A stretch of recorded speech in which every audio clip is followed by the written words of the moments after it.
want to extend a warm welcome to you today. Everyone is welcome here. You are welcome here regardless of your age, your race, your income, your religion, or the gender with which you identify. Let's not get personal now. But actually, we're about getting personal here. You are welcome here regardless of who you love. I had his birthday. Oh, well, we'll get to that birthday, Walt. You're welcome here regardless of who you love, who you vote for, the regrets that burden you, or the mistakes you have made. In this safe community, we support each other in the sacred task of becoming, celebrate the transcending mystery of life, and rely on the transforming power of love. Here, we revere the words of the great teachers such as Jesus, the Buddha, and Confucius. It is, however, the task of every UU to be their own Jesus, their own Confucius. It is our work as a community to walk with each other along the spiritual pathways that lead towards happiness, compassion, and life fully lived. And while we are a safe harbor where there is solace and healing, we are also a launching pad from which we are propelled into the tumult of life to live courageously, justly, and lovingly. In this sacred place, we create the structures that lift up the downtrodden, set the captives free, and heal the brokenhearted. Here, we have learned that to be fully human is to be fully divine, and that with a little help from our friends, we can each tell our own unique story. We light this flame as a symbol of our hope. We are a hopeful community. So families, I mean, they make us who we are. They really are.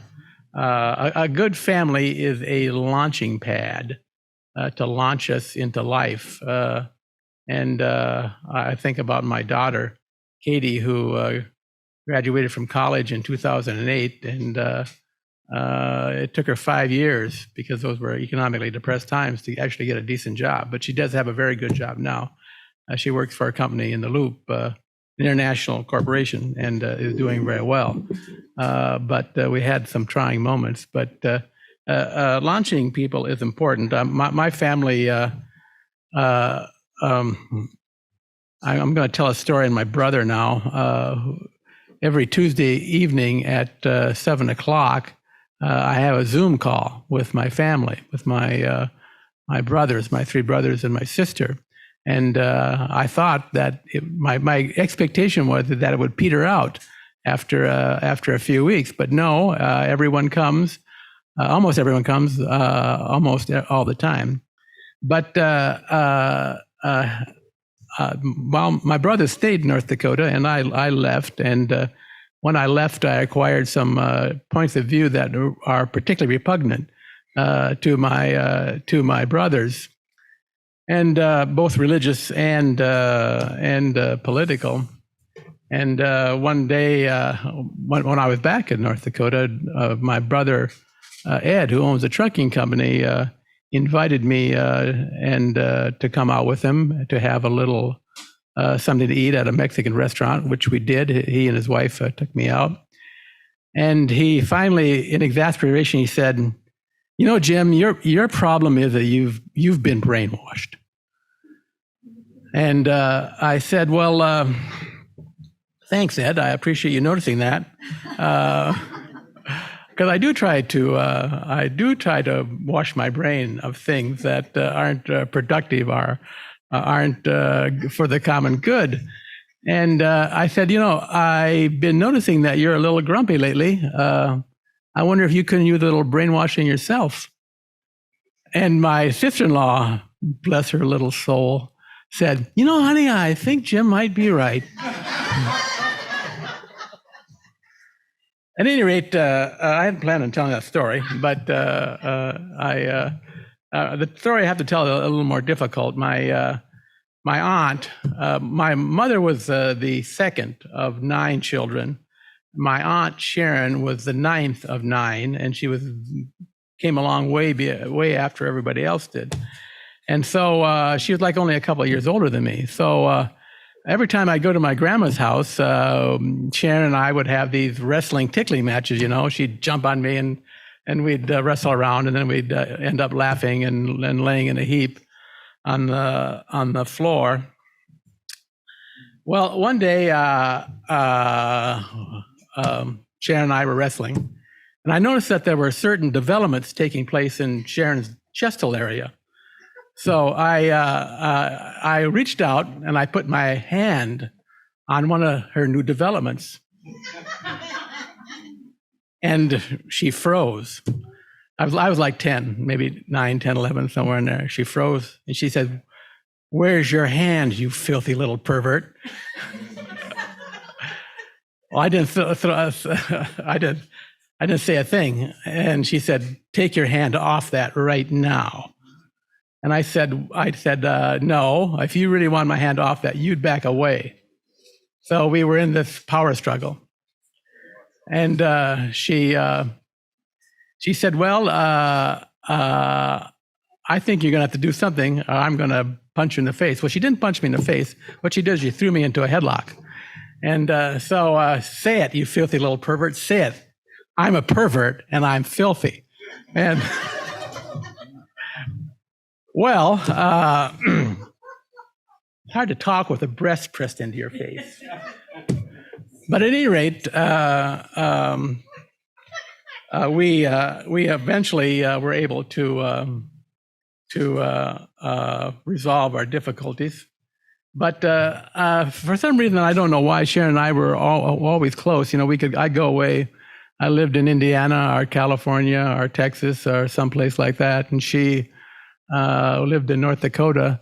But when I came back, we could have these heart-to-heart talks. And Sharon had a secret life. I'm not going to tell you what it is, but I'm pretty sure in the family that I was the only one who really knew about it. So we had a good relationship. So at any rate, Sharon's bravery and willing to live life like she wanted to has been for me something of an inspiration as I go along. Now, granted, she didn't come out and tell people what she was doing, how she was doing it, and how widespread her activities were. But for me, it was good to have her, and she was a tremendous influence on my life. She also, I think, helped me to see that, as I said in the kids' sermon, that we do need to eventually transcend the family. We need to transcend our raising.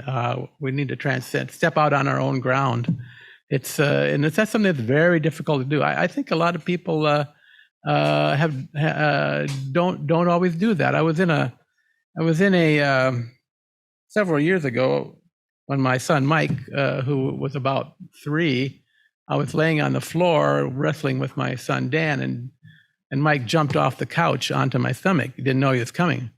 Well, I went shocky, and they took me to the emergency room, and there in the emergency room, there was an older lady who kept talking over and over. She'd fallen and broken her hip. And she kept saying over and over again, "Why did this happen to me? Why did this happen to me? I've been good all my life." Yeah, well, so the thing is that with that fundamental acculturation the family gives us, there is a kind of a feeling of safety that, and we may not even be aware of it. But if we're lucky, most of us will have a time that we'll trip over that, and we'll discover that, whoa, life isn't as safe as I thought it was. That I've been living under a whole bunch of assumptions about life that really aren't accurate. They were okay when I was 8, 9, 10, maybe even 14, 15, 20. But at a little older, no, that I had to start forming my own philosophy about life. And of course, that's a part of what we are here, this congregation. We are a part of helping ourselves form our own lives in ways that are productive and compassionate and productive for not just us, but for all people and for our planet. So, Beth, would you play Tina? And after that, I'm just going to invite anybody who'd like to come up and say a word about a family member or family experience that was important to you to come up and do that. But go ahead, Beth. I hope you're all having a great day. Happy Family Day. Happy Mother's Day to all of you who have a mother's heart, whether you have children of your own, children that you have helped guide. I know so many of you fall into that category just with my 3 girls in our fellowship. And to any of you who are mourning this Mother's Day or in a complex relationship with someone who is in that mother's spot for you, my heart to you all. I hold you all in such high regards, and I just hope everyone has a really beautiful day today. I am camping, so I cannot be there, but Jim did ask if I just gave a few minutes on what families and parenting is to me. I, as many of you know, grew up in a single-parent household. Even before we became a true single-parent household, the one parent had pretty much checked out. So it was my mom and myself raising my 3 younger brothers. And for us, the one central theme that I can say that I always recall and that I really intentionally implement now with my own family is it takes a village. I've heard umpteen times people say, I know it sounds cliche, but it really takes a village. It's because it's true. We're all a village. Our families can be villages. Our chosen families can be villages. The parents of the kids your kids may go to school with can be part of your village. Growing up, my mom held at all times at least 2 jobs. Multiple times throughout our life, she held 3. And she wasn't able to put us, together in the morning to get to school all the time. She wasn't there when we got home. She was able to come to 4 of my extracurricular sport activities. I can recall them all. They were very special because, she didn't get to attend typically. And in those times, she became part of someone else's village too, instead of just always relying on the village to help us. We were very lucky. We had my grandma, my maternal grandma, and my 2 aunts, my mom's sisters, who were absolutely critical for our village to survive and to keep going. They made sure that we had food. They made sure the months that we just couldn't scrape it together to have lights on, that we always had light or heat or water. And they took us to, they opened the world to us. My aunt took us to all the Cubs games, and I'm a huge Cubs fan. They took us to museums and to musicals and to theater, and it opened a world that otherwise wouldn't have been there for me. And in becoming a parent, I knew how important that was. So I have been absolutely intentional on creating a village for our girls. While they may be growing up in a much more stable home, I want them to see what community can be for them and how that can make me as a parent better and my husband a better father, and how it can make our family better and how we can help others. So when you're thinking about families and parenting, even those who go at it alone, I don't know really any who really truly go at it alone. Where I work, I am part of almost 500 villages, and proud to be. And I've had multiple parents, say that, because we do have some single parents who very seriously have no one, maybe a few friends here and there, but a lot of them don't live in the area. And so they do rely on our community. And so I'm proud to be part of communities. I'm proud to rely on communities. And I think that our village at Buff makes up for an amazing village too. The hour already. When we talk here, Yes, sir. I was blessed to be brought up in a middle class family with educated parents. I was raised in a Unitarian church. I learned a lot of lessons from my dad. And also I read Don Wheat's book, and Don Wheat, one of the things he said, kind of along what Jim was talking about, if you expect God to come out of down here and help solve your problem, good luck with that. I tell people God helps those that help themselves. If you just sit around on your butt and think God's going to do something for you because you live a good life, in fact, that's one of the reasons I think a lot of us don't believe in God, but I don't. One of my dad's saying was, it's a great life if you don't weaken. In other words, life's tough sometimes. Another thing he said was, the big problem you're having today, 6 months down the road, you look back on it, it wasn't such a big problem. So don't panic, you know. And another thing I learned just working in the mental health field is, let's see if I can remember it properly. Oh gosh, it's slipping away. Dementia's creeping up on me, you know. I'll think of it later. But yeah, I was very blessed, and I enjoyed growing up in Unitarian Church.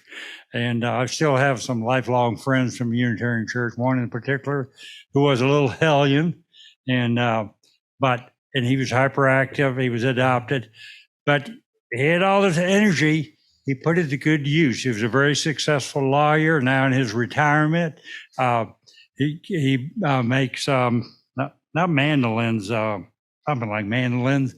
He restores old cars. He builds furniture.